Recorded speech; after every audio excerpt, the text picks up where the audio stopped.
Have you ever told yourself, "I'll just check my phone for a minute," only to realize hours have flown by?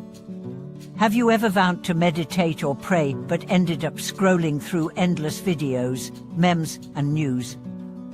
What if I told you that the greatest obstacle to your spiritual awakening might be the very device you carry in your pocket every day? Welcome back to the channel, friends. In today's episode, we are going to dive into a topic that's both painfully relevant and universally overlooked: how the smartphone, that glowing rectangle of connectivity and convenience, might actually be the remote control of our own endless reincarnation. You heard that right. Could your phone be the very thing silently eroding your spiritual merit and leading you further into cycles of confusion, distraction, and dissatisfaction?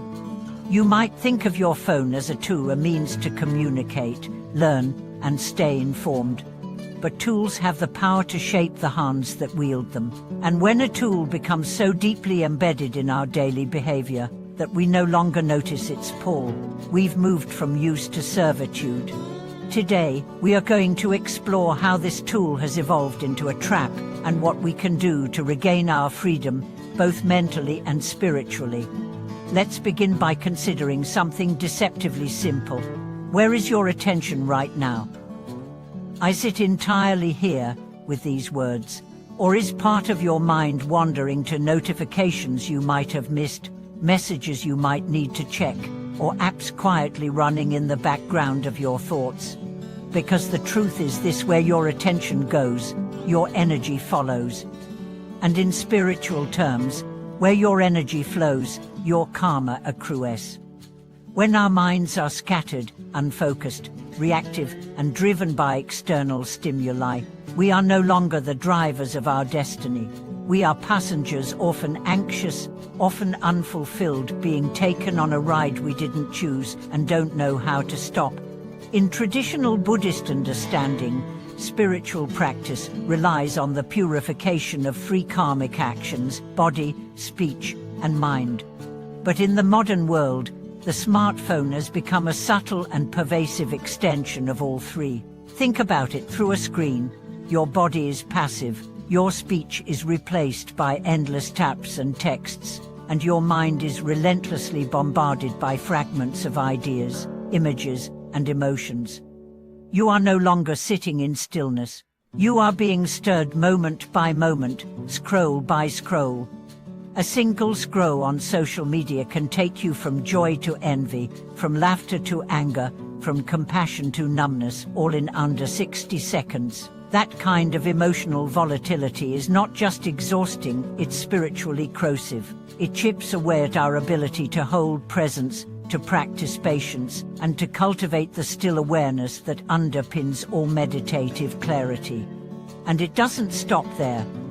One of the most dangerous illusions smartphones present is the illusion of spiritual engagement. You follow Buddhist accounts. You read quotes from sacred texts. You join online discussions about mindfulness and virtue. But ask yourself, have you really transformed? Have you really integrated that knowledge into the way you speak to your spouse, into the way you treat a stranger, into how you respond to boredom, loneliness, or craving? Real transformation comes not from information, but from realization. And realization requires silence, contemplation, and presence, qualities that a distracted mind cannot access. Let me tell you a story. A monk once asked his teacher, "Why, after so many years of study, do I still feel unsettled?" The teacher replied, "You are like a man who constantly sips different teas, hoping for peace. But your cup is never empty long enough to taste the water of truth." Isn't this how we live? Our minds are rarely still, our souls rarely silent. We keep sipping from the cup of distraction, thinking that the next scroll, the next video, the next insight will be the one that changes everything. But wisdom isn't something you consume. It's something you awaken to.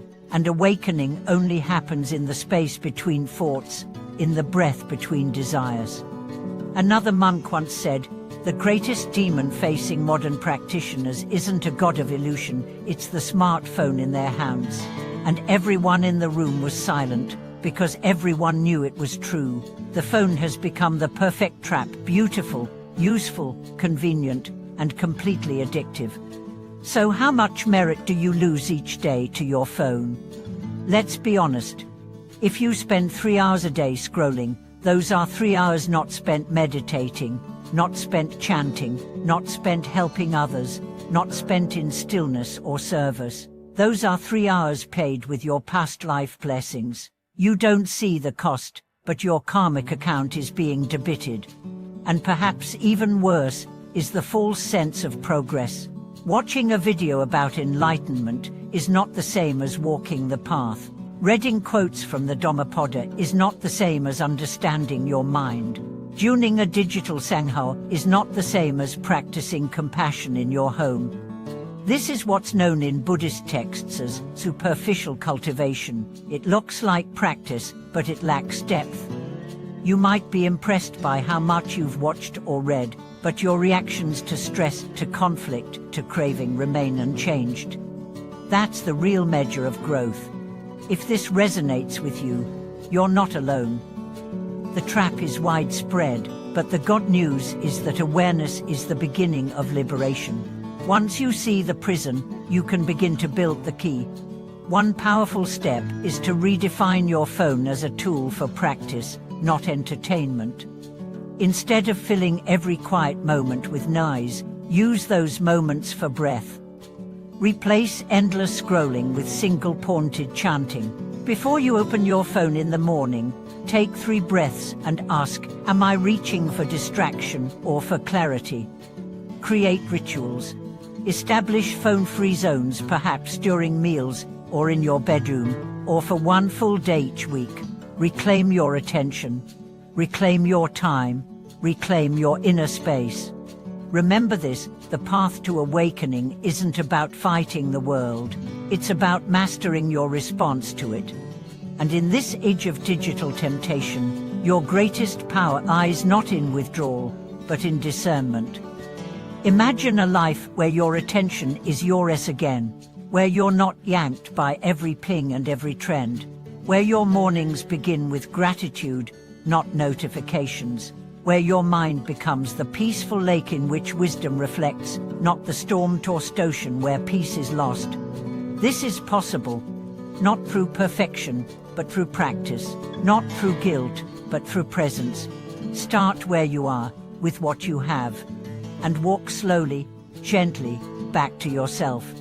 And as you walk, ask yourself this: when was the last time you were truly still? When was the last time your soul heard silence? When was the last time you felt free not from the world, but from the compulsioners within? This is your invitation to wake up, to unplug, to look within.